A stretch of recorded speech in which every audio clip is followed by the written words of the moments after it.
With me is Professor Arup Das Biswas, sir. Sir is a senior interventional cardiologist in Kolkata. Sir, you are tomorrow discussing a case on heart failure. So Yes. it's like a court case, and lots of debate will happen on the right treatment versus wrong treatment.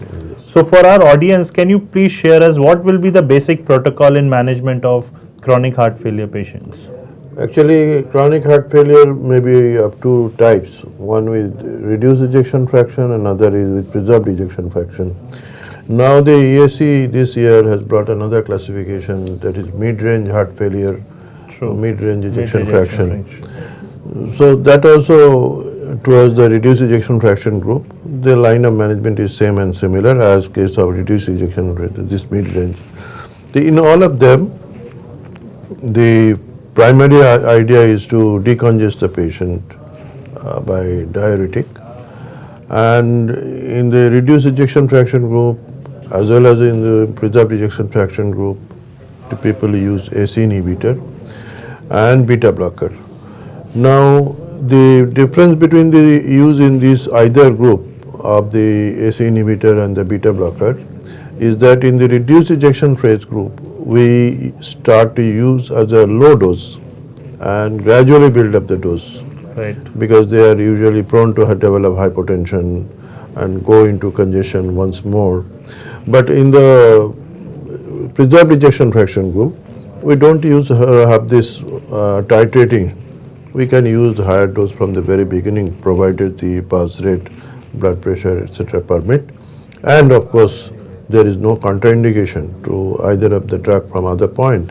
For example, in case of beta blocker, the well-known contraindications are prolonged PR or a heart block, congested state, bronchospasm, etc. So this is the starting dose. Now the built-up phase, we add also mineralocorticoid receptor antagonist like aldactone or this eplerenone, the better known drug, better molecule. It has got certain advantages.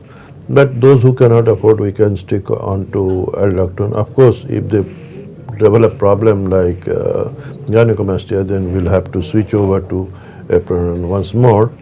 Both are documented, both are evidence-based, both are guideline-based. And nowadays, a recently developed molecule has come to the choice, the talk of the day.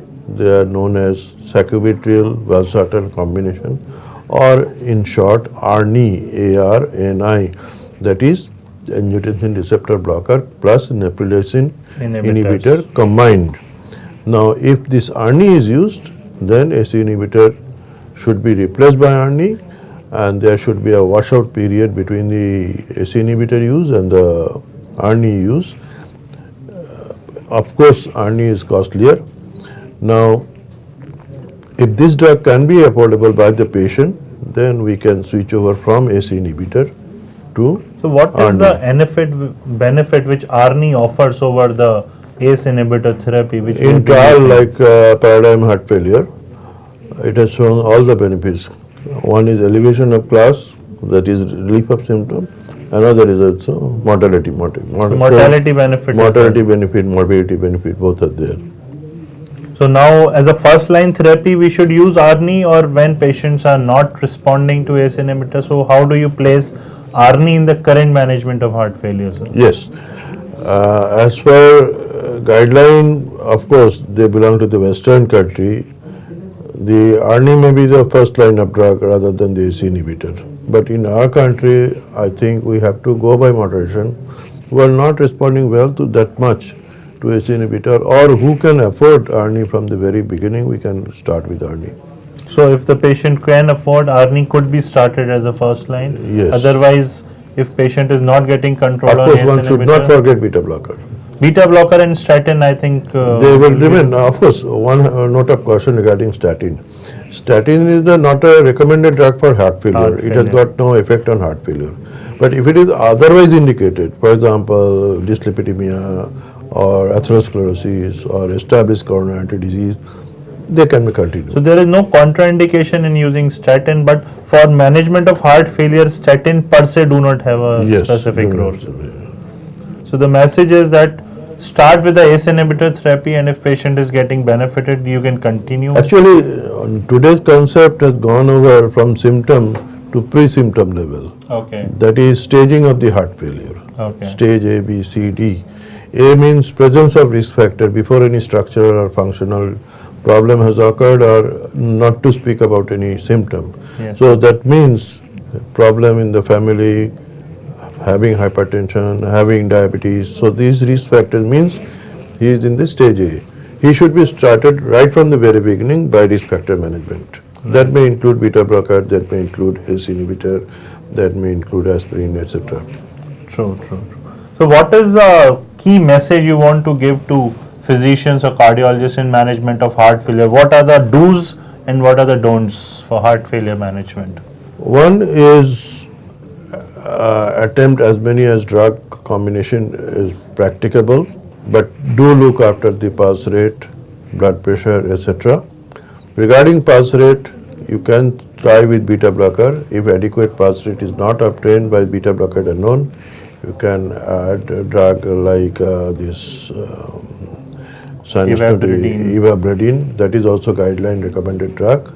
So hemodynamics have to kept into mind first, but do try to use beta blocker provided of course you have stabilize the patient first, decongested him, his pulse rate, blood pressure, etc. are adequate, then start beta blocker and along with ACE inhibitor.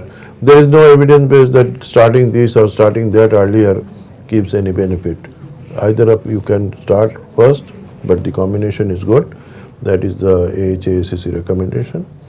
And ivabradine has now come into also, and ARNI is now the talk of the day. Look into other factors like electrolyte, often forgotten, particularly in our country. It is very important because of the hot and sultry situation.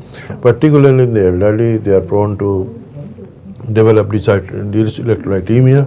So in either group, hyponatremia can occur due to diuretic use. We often use diuretic to combat congestive symptom.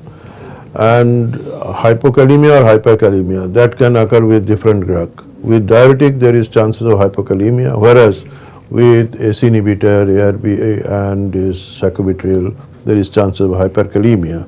So monitor this electrolyte. Of course, watch into the renal function. That is another important, that is often known as cardiorenal syndrome, a combination. Thank you, sir. Thanks a lot for joining and sharing your